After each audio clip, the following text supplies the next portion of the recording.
Cameron, tell me what you're proposing. Wait, pause it. He looked at whoever. I don't know if it's a man or a woman. Look, he looked at Cameron. He said, Mr. that was so funny.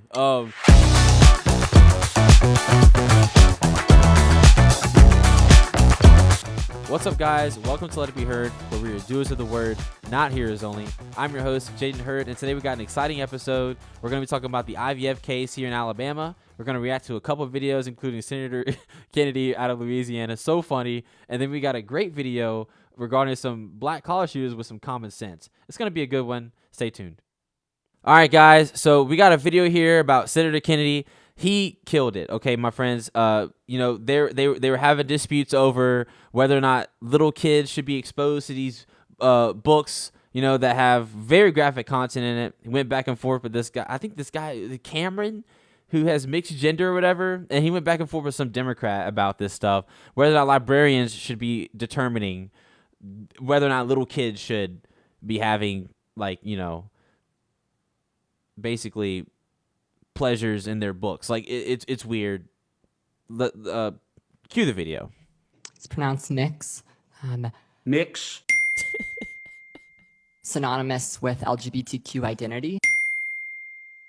Let's take two books that have been much discussed. The first one is called All Boys Aren't Blue. And I will quote from it. Can we pause this real quick?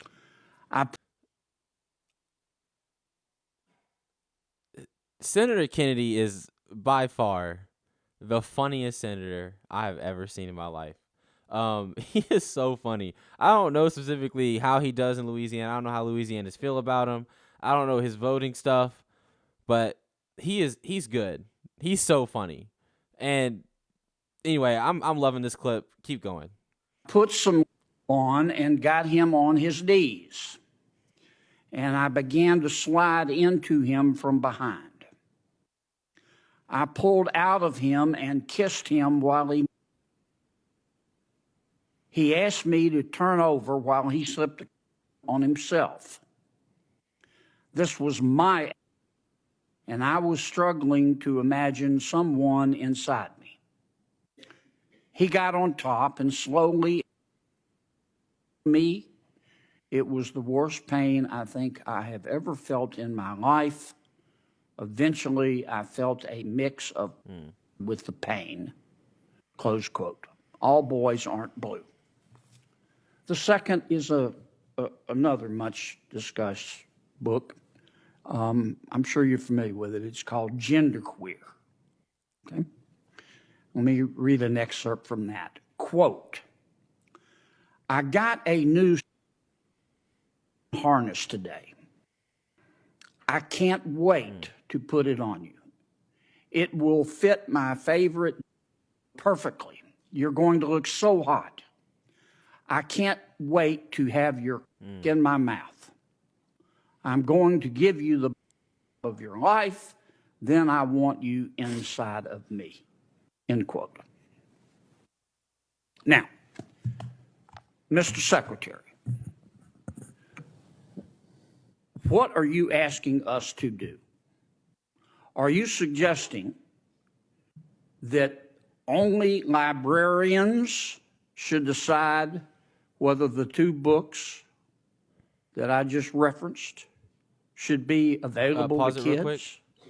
So before the weirdo responds, you guys heard all that. Now, as far as you guys may be watching on YouTube, maybe watching on Rumble, you're able to see that obviously a lot of it was blurred out. So there was a lot of graphic stuff in that book. One of which talked about a harness being tied around someone. Another one mentioned a lot of graphic stuff sexually, and this stuff is in our children's schools. And this stuff is not okay, obviously. And so I'm curious what this guy's gonna say, but catch the question that he just asked. Are you saying that librarians should have the authority to determine whether or not this is okay for kids? Obviously, I don't know what this guy's going to say, actually. I haven't seen it up to this point. I saw the first part of it, and I was like, it's Senator Kennedy. He's hilarious. But I haven't seen up to this yet, so I'm curious what he's going to say. But obviously, librarians should not be making this decision. There shouldn't be a decision in the begin with. Okay, genderqueer, all boys aren't blue should not belong anywhere near a public school or any school per se. It shouldn't even exist, but whatever. Anyway, but when they say that we're book banning, what we're really saying is that they shouldn't be available in public schools. In a library, not in the kids section, but in the adult section, sure. In an adult store where you have sexual other stuff, an adult store, sure, let the book be in there. But there are places where books don't belong, and there's places where books do belong. Same with movies, same with graphic material. We have these laws for a reason. So I'm curious what this guy's going to say. You can go ahead and play it again. Is that what you're saying? No. Okay. Tell me what you're saying. Well, first of all, there's this. Don't give me a speech. Tell me what you're asking me to do. With all due respect, Senator, and the words you spoke are disturbing, especially coming out of your mouth is very disturbing. But what I would also tell you that we're not advocating for kids to read porn, to Senator Booker's What point. are you advocating for? We are advocating for parents, random parents, not to have the ability, under the guise of keeping kids safe, to try and challenge the world view of every single manner on these issues. You're getting conceptual game. I'm not getting conceptual. Well, I'm saying that you are. Yes, you are. Because I want to know what you're recommending. It sounds to me like what some of you are saying, the librarians should decide who gets to see that book. I'm saying when individual parents are allowed to make a decision of where that line is, and To Kill a Mockingbird, which involves a rape scene, should that book be pulled from our libraries? I think it becomes a slippery Well, slope. I think you ought to think Pause about it. Pause it real quick. So a few things there already that really concern me. First of all, he compared To Kill a Mockingbird to genderqueer and all boys aren't blue, which speaks for itself. I'm gonna just let that speak for itself. Anyway, I don't know any serious parents, by the way, that are mad about To Kill a Mockingbird. And by the way, I read To Kill a Mockingbird in high school, so I don't really know if it's being taught to little kindergarten through second graders, but that's where these other books are in, And ultimately, if that means To Kill a Mockingbird is not available to these little kids, so be it. Who cares? I mean, why is it such a big deal that little Johnny has to read To Kill a Mockingbird so that he can have and so that he can have access to All Boys Aren't Blue and genderqueer? Why does that matter? Another thing too, he said, he asked him a very specific question. He said, "Are you what are you proposing?" And notice how homeboy he's not answering his question. If you're there to make a proposal, what are you proposing? And you know why they don't want to say what they're proposing? Because they know it's wrong. They know how much idiocy is part of all this, and it's stupid.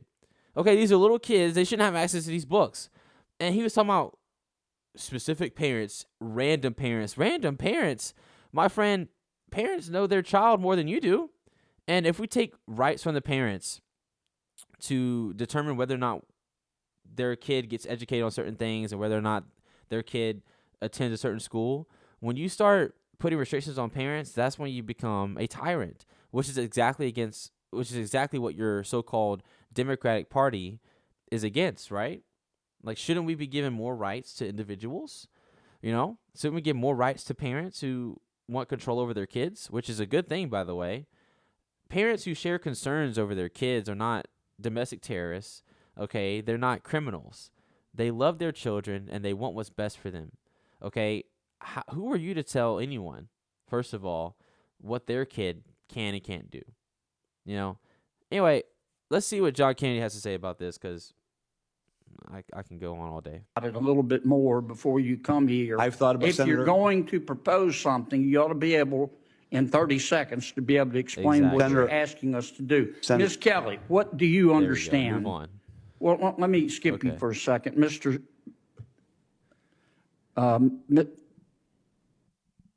Cameron, tell me what you're proposing. Wait. It's pronounced Wait, pause Nix. it. he looked at whoever. I don't know if it's a man or a woman. Look, he looked at Cameron. He said, Mister. that was so funny. And I actually do this all the time on the show. I can't tell nowadays, which is not good. It's not good. Okay, we've gotten to a point where we can't tell anything. But regardless, that's funny. Okay, that's funny. I know it's not good that happened, but that's funny. Okay, so let's see whatever Mix Cameron has to say. Mix, is that how would you like me to refer to you? Senator, your definition of is synonymous with LGBTQ identity. I'm not asking you that. I'm asking you to tell me you read those two excerpts. Genderqueer. Do you think that, are you asking that only librarians and not parents have any say in whether Very minors specific can read question. those books? Is that what you're saying? Genderqueer has never been in my school not what he library, asked. so it's never been banned. Well, suppose it was. Should it be up just to the librarian, or should parents have a say? There should be facilitation of collaboration between Should students, parents have and a say? educators. Parents should be working with students and educators to be Okay. making decisions because All right. students are. And who these- decides ultimately? The librarian, or do you take a vote, or who takes the vote? book review committees in the community in my school district. You want a committee to decide? There are committees. Okay. Well, I'm asking you, how do we decide whether the two books that I just referenced should be available in the library?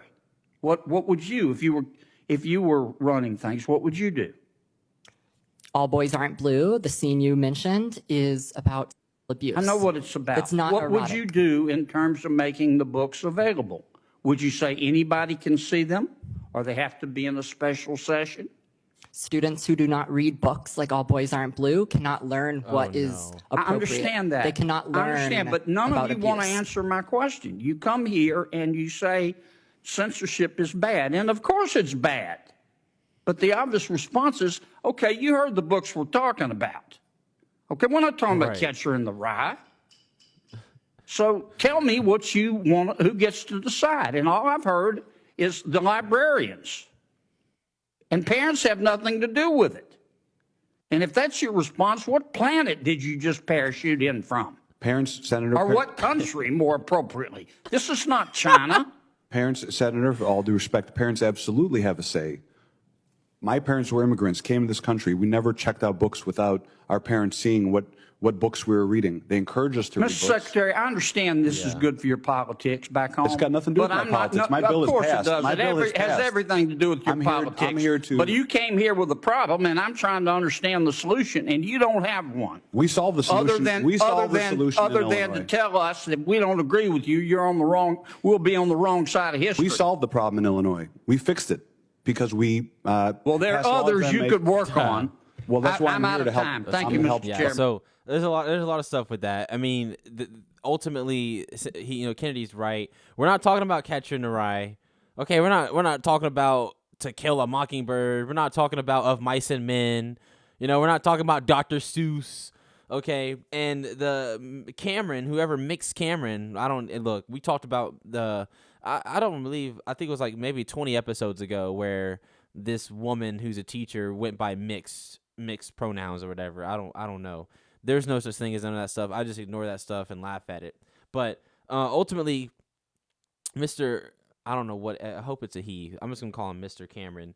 Cameron is comparing these books to like those books. Like, who cares? We're not talking about those books. Like, and then Cameron made the excuse was like, well, that was talking about anal like abuse, right? So it wasn't an erotic book. It was describing a situation in which happened to that person. But he's ignoring the whole context of it. That's not what we're arguing. We're not arguing about whether or not it was meant to be erotic or it was describing something. We're saying that content does not belong to a child at all in any context. I don't care what context it is.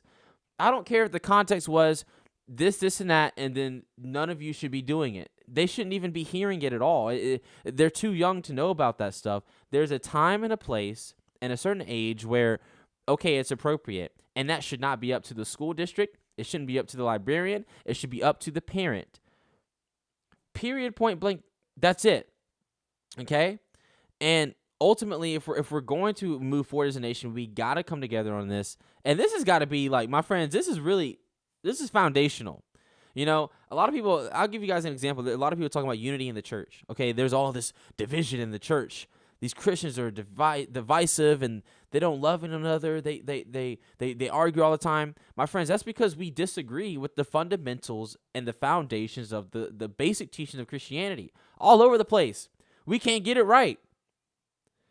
And so, same thing goes with our country. If we cannot get simple things right, like kids should not be partaking in or taking in any sexual or inappropriate adult content, if we can't agree on that, my friends, we're not going to be united on anything.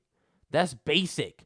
That's the foundation, is to protect our children.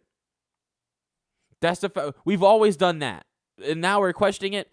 Pornhub is getting a lot of flack from people, apparently, for, you know, maybe having minors in their scenes or not really making it as hard for minors to see their content.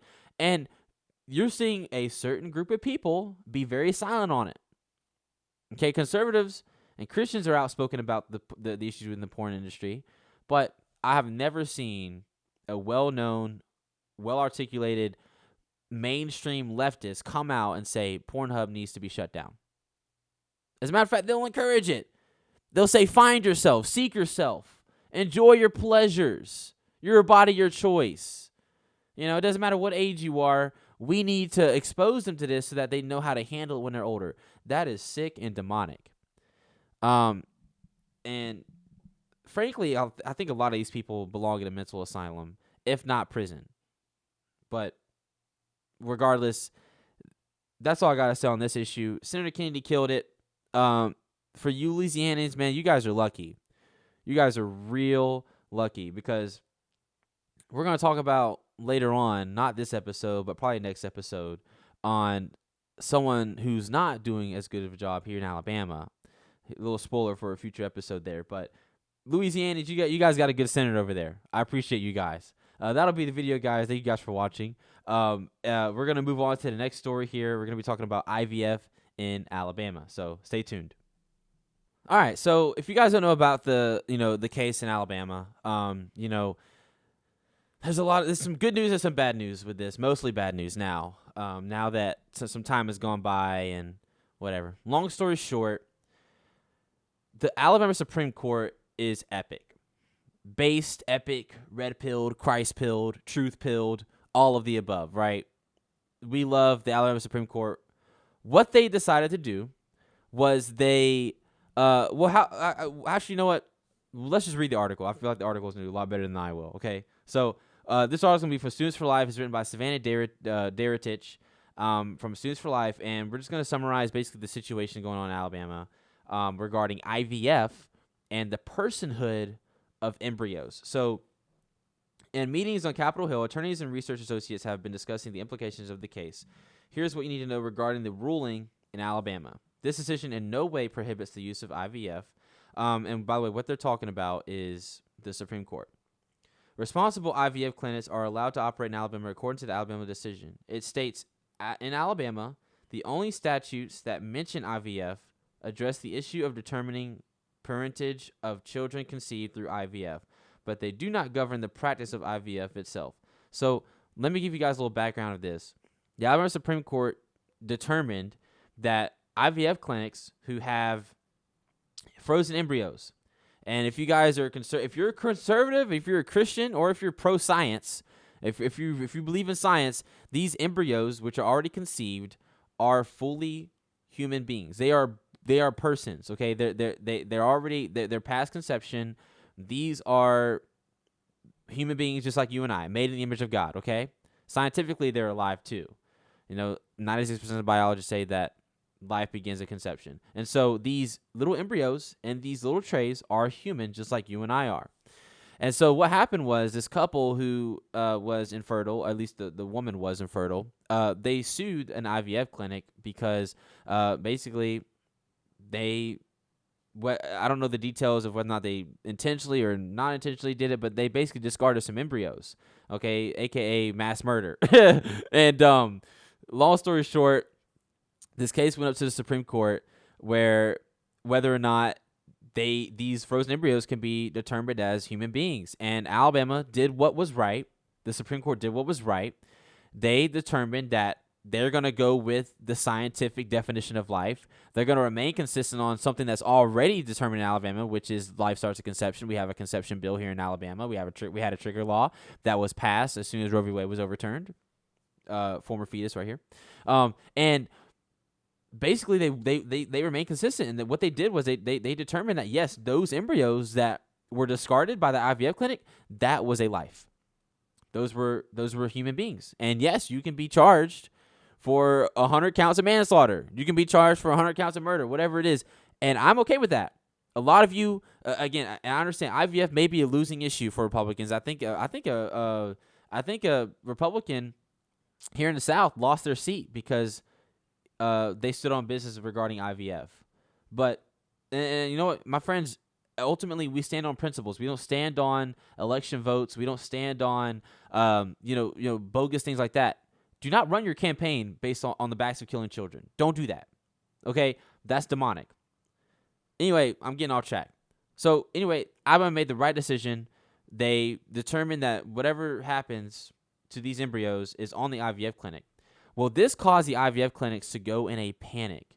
Okay? A lot of misinformation got out there really fast. People said the IVF clinics need to close down because Alabama's going to start shutting them down. They're going to start making arrests for anything, and things just got out of control. So now with that as the background for this, let's get back into the article.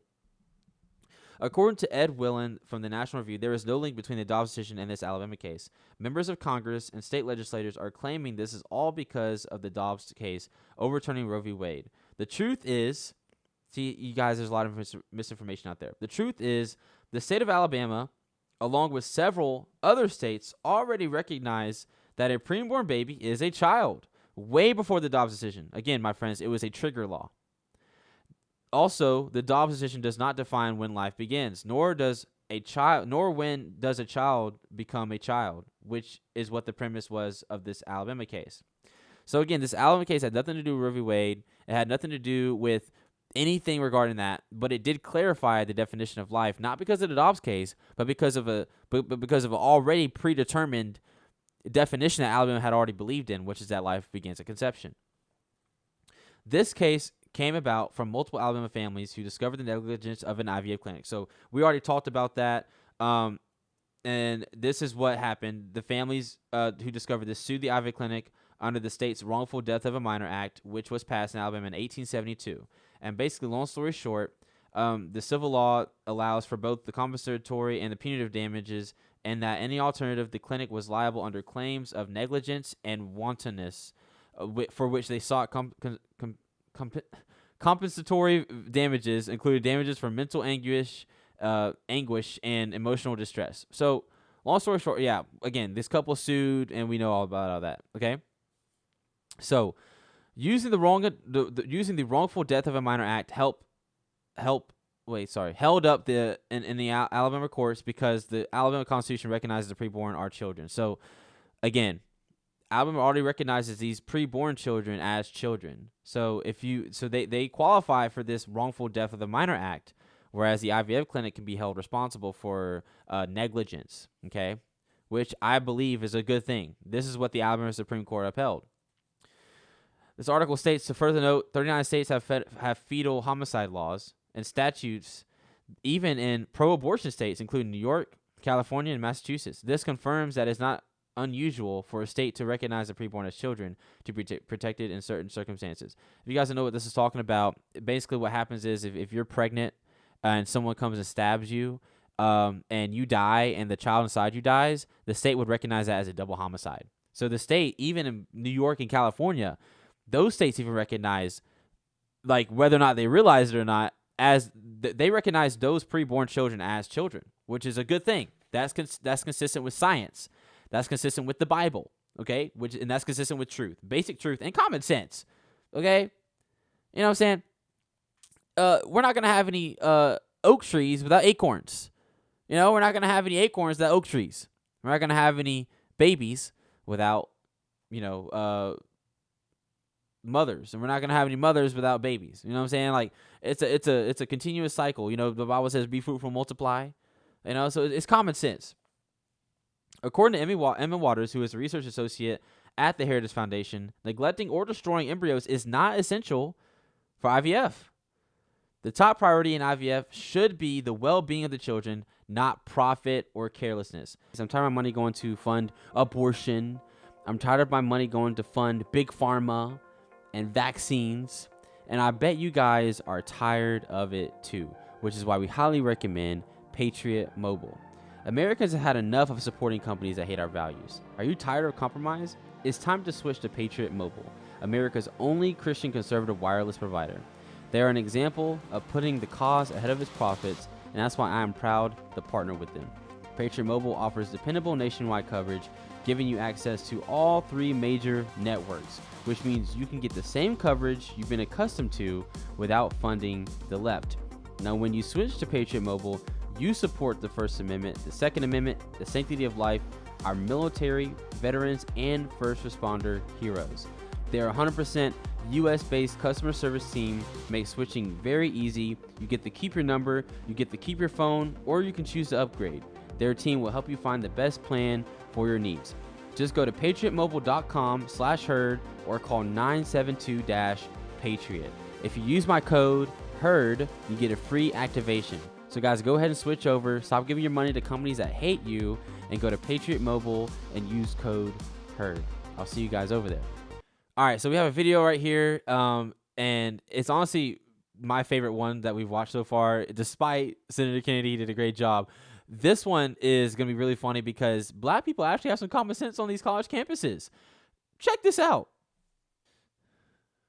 It was a conversation that black people aren't ready to have. That we cause most of the problems to ourselves. It was a conversation that black people Wait, aren't ready pause to it. have. HBCUs are just... Pause it. Go back. Just go back. I need to hear that first one again. I'm sorry. Just replay the whole thing. Replay the whole thing. Let's hear it again. Go ahead. Sorry. It was a conversation that black people aren't ready to have. That we cause most of the problems to ourselves. It was a conversation that black people aren't ready to have. HBCUs are just normalizing segregation. 90% of the people are black. Showing like cultural integration in there, so it's still segregated. It was a conversation that black people are not ready to have. White people have every right to wear braids at this point. Because we wear wigs, we be wearing blonde wigs, regular wigs. We want to wear the nice little curly, nice little straight hair. We like, it's no different. It was a conversation that black people are not ready to have. They only have light skins and dark skins. Brown skins is not a thing. It was a conversation that black people aren't ready to have. Paternity tests should be mandatory. Why say that? Because too many black women are not letting their kids know their biological father. It was a conversation that black people aren't ready to have. Y'all on your kids severely and then say it's discipline whenever y'all just the shit out of your kid. It was a conversation that black people aren't ready to have. They are overly like idolizing the struggle. Like they feel like just because if a person doesn't grow up with this or didn't grow up with this, they automatically not. Yeah. Oh man, a whole bunch of good points there. Honestly, that video was a little fast for me. So let's take it point by point. Micah, can you go back to the first clip and then stop it when she stops talking?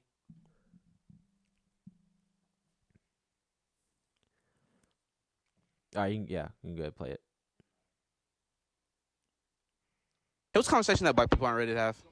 That we cause most of the problems to ourselves. Man, he notice how that went a little too fast. You know what I'm saying? Like that was that's a deep one. That's a good one, my friends. We cause most of the problems to ourselves. Woo! That girl is brave. I remember the first time I said that, man, I got the side eye. Woo! Man, she's right. We cause most of the problems to ourselves. Well, Jaden, give some evidence. What are you talking about? There's a few examples. I'm gonna do the most. Start off with the one that I'm most passionate about: abortion. Okay, we abort ourselves more than anyone. Okay, we're a certain amount of the population, but more percentage of our population gets abortions than any other race in the entire world. So we're killing our children more than ever, right? And more than any other race, and we're proud of it. And it's very sad. On the same token, that's unborn human beings. Now, born human beings, we're killing our children out here too. We're killing children in Chicago, in Detroit, in Baltimore. There's kids dying all over the street in gang violence and other things like that. bad neighborhoods. So we're killing ourselves. That's the first thing. First thing right there is that's the first piece of evidence. Sorry. The second piece of evidence is, I mean, just look at the poverty rates and stuff like that, and then look at welfare. Okay, like we saw later in the video, the dude talked about there needs to be paternity tests because these black women are not telling the men about whatever. But there's another issue to that. The black women are marrying the government instead of marrying their baby's fathers. They're allowing the government to take care of them and their kid by staying on their certain poverty line, in spite of the father. Then the father also has to pay child support, which is like a whole other issue. If you're pro-choice, you know what I'm saying, and you don't want to keep your baby, why should the father have to pay child support then? If you do choose to keep the baby, if you can just get rid of his child, there's a lot of issues in that too. But we're destroying ourselves. Another thing too is I just saw, some of you guys know who Randy Moss is, former NFL wide receiver.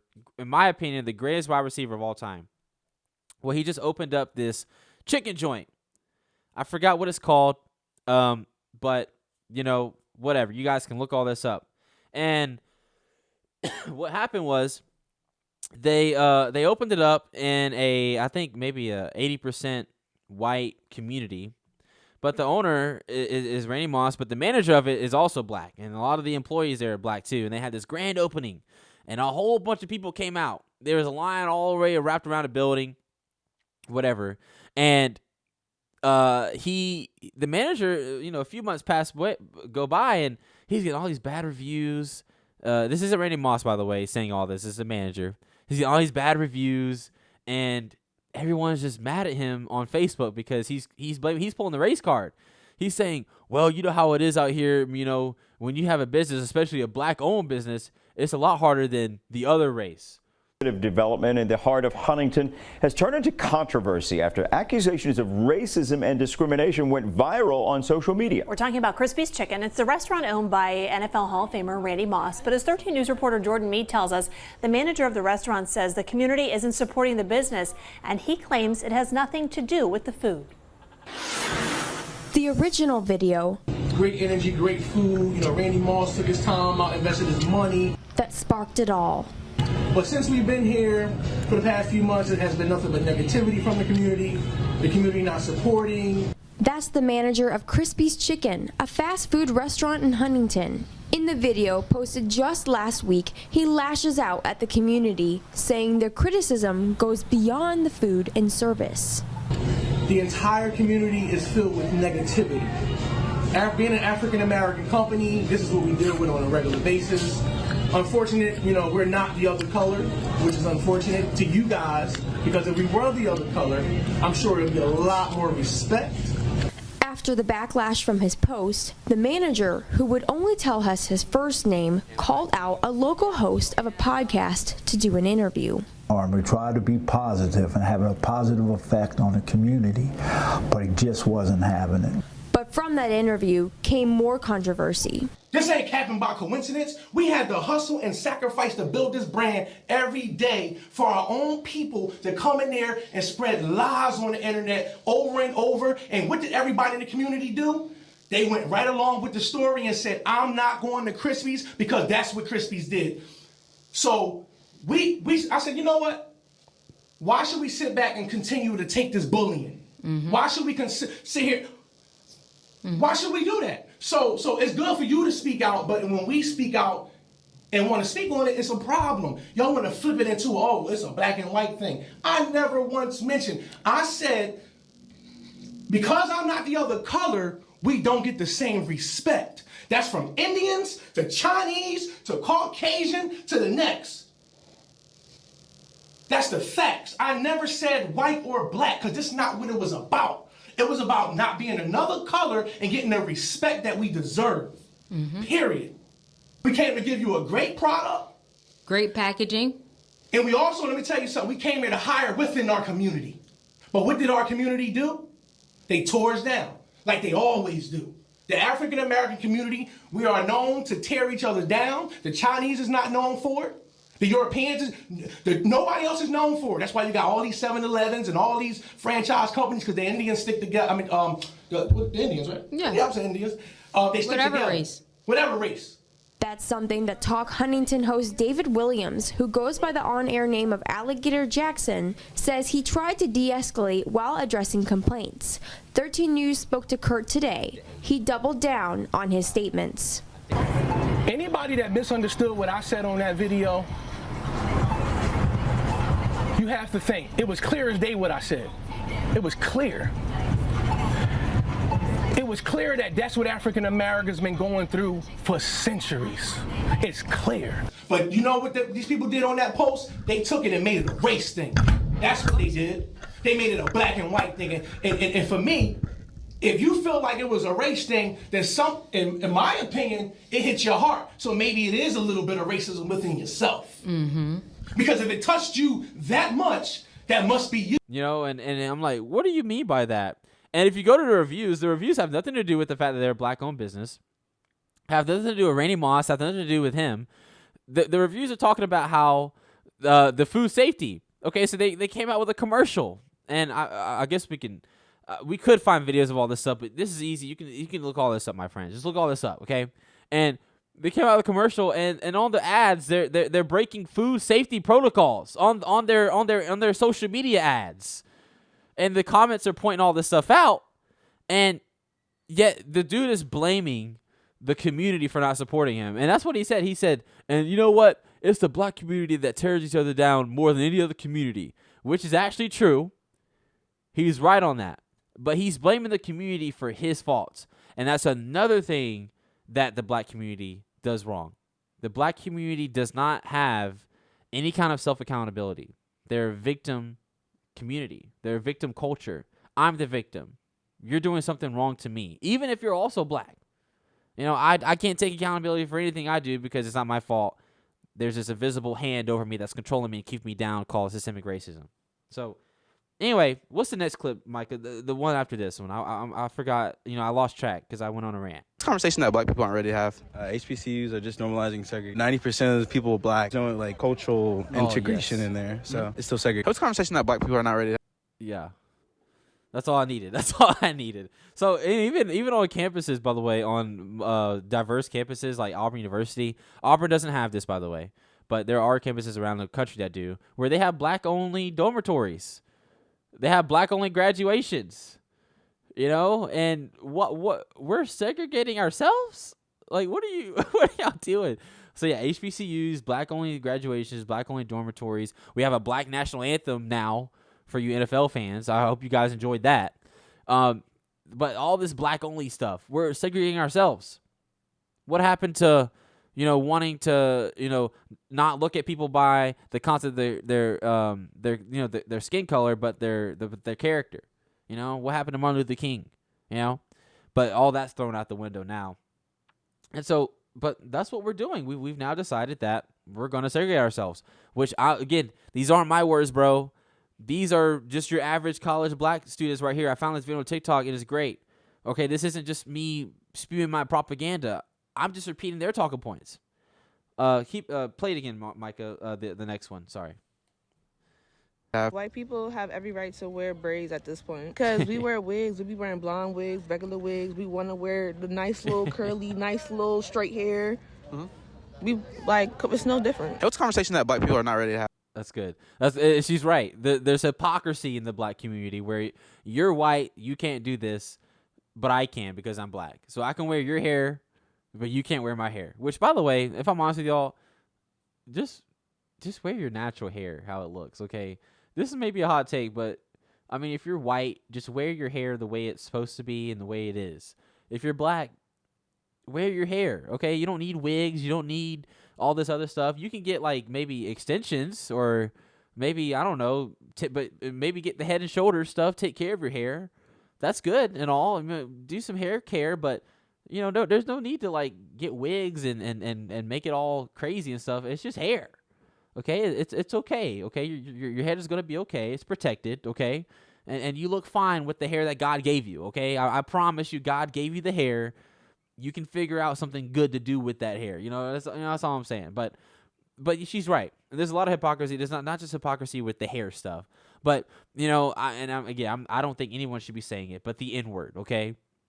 Black people say the N word left and right, front and backwards, diagonal, and 360, 180. Okay, they say it everywhere in every sentence to everyone, and in every context. And my friends, I'm just saying. And I don't say the N word. I don't think anyone should be saying it. I don't think it's Christ-like. But if we were to say people should be saying it, I don't think you should just restrict it to black people. Freedom of speech, and obviously it's used in a certain context where you're just greeting a buddy most of the time. And I don't think it's a really big issue. I don't think it's a big deal. Like I used to say it all the time, and if a white person said it, I would not have flinched at all. I say that genuinely. The only thing that would have gave me hesitancy is like, why are you so comfortable? Like, are you not afraid to like get canceled? Or that would have been the only thing. But other than that, and I was liberal. A lot of you guys don't know my story, but until November 2020, I was liberal. But I had white friends in high school that said the N word, not with a hard R, but just casually, and it wasn't a big deal. I'm just saying it. I'm just saying, whatever. Y'all can attack me. You need to stand up for your right. Shut up, bro. Get over it. Man up. Grow a pair. Grow some hair. Whatever. Anyway, what's the next one, Micah? If it's not relevant, you can go to the next one. They only I have don't care light about this skins one. and dark skins. Brown skins. I don't know is what not she's a talking thing. about. Those conversations that black people are ready to have. Paternity tests should be Yeah, mandatory. whatever. I say that. Because too many black women are not That's a letting side their issue. kids know their biological father. Those conversations that black people aren't ready to have. Y'all on your kids Okay. severely, and then say it's I wanna talk about discipline this. whenever y'all just the shit out of your kid. Yeah, I want to talk about that. She's talking about discipline. Well, first of all, the Bible says not to spare the rod, okay? But there's a certain line to that where it's like, okay, don't entice them to evil, okay? Don't like, there's a certain line. Obviously, you shouldn't be abusing your kid, but do not spare the rod, okay? The rod is a good thing. Discipline is a good thing, okay? So, and honestly, she does have sort of a point, okay? Because in the black community, a lot of y'all who know. This might also be a Southern thing as well. So if y'all in the comments, let me know. But I ain't gonna lie, bro. It's rough growing up black, bro. You get punished for something. Not me, but my older brothers with my stepfather. He's a great man. I love him. Great man. And this is probably, some of y'all would call this abuse. I don't call this abuse. But he would make them go outside and pick a stick and make sure that the stick was good enough. And if the stick was not good enough, he'd beat you with that and then tell you to go outside and get a better stick. And then you had to take 2 beatings. So you had to make sure that you had to get a good stick the first time. And it sucks. But now those are really good men. They're grown men. They have discipline. They love the Lord. They're out here working hard and they're taking care of business. They both have families now, which is a great thing. And that's how we all should be raising our kids. I wouldn't use a stick personally, but, I would take off my belt. I would probably have, the wife might have a spoon or something. I don't know. We'll see what happens. But no, I'm not going to spare the rod, and I don't think black people should either. So anyway, but I kind of see where she's coming from. Black folks we be tripping, bro. I ain't gonna lie. I mean, keep going. People aren't ready to have. They are overly idolizing the struggle. Like they feel like just because if a person doesn't grow up with this or didn't grow up with this, they automatically not. Yeah. So, and he probably went on to say that they're automatically not going to make it, which is not true. And my friends, I've made so many episodes about this, and he is exactly right. We over-idolize the struggle. Is there a struggle within the black community? Yeah. Absolutely. Absolutely. Is there a struggle within the white community? Yep. 100%. Do you see white people complaining about it? No, you don't. Do you see black people complaining about it? Yes, all the time. We over-idolize the struggle. Okay, my friends, if I'm honest with you, the choices that you make determine your future, okay? And ultimately, the only way that you're going to be able to reverse whatever has been done to you, whatever wrong or whatever situation you're in, is to make good choices, okay? I'm what you call a pragmatist, okay? I'm not all the way pragmatist, but I lean towards more pragmatism because it's just common sense. I believe in things that work, and what works is choice, my friends. Choice works. Make good choices. And ultimately, I believe that if the black community made good choices, we wouldn't be in the predicament that a lot of us are in. Ultimately, I don't think it's anyone's fault but ours. And that's what that lady said earlier in the video. Anyway, that's all I had to say on that one. That was a great video. I saw that on TikTok. That guy has a really good TikTok. I'll find his TikTok and link it down there. But he has a whole bunch of good questions on that TikTok page that you could probably just scroll for hours. But I saw that and I was like, man, these dudes are cooking. You know what I'm saying? These black people are smart. They're intelligent. And I believe that the average black person does believe this, but they're too scared to say it. I've had a lot of black people DM me and contact me saying, hey, Jay, I appreciate everything you do. And they're probably just too scared to post everything that I say, which is okay. I understand. You know, you're not obligated to. Ultimately, though, it does give me hope for the black community. Anyway, thank you guys for watching this whole episode. Stay tuned for the next episode where we're going to get into more about the terrible Alabama Republicans here. And, you know, I'm not going to rant again. Anyway, have a good rest of your day, guys, and God bless.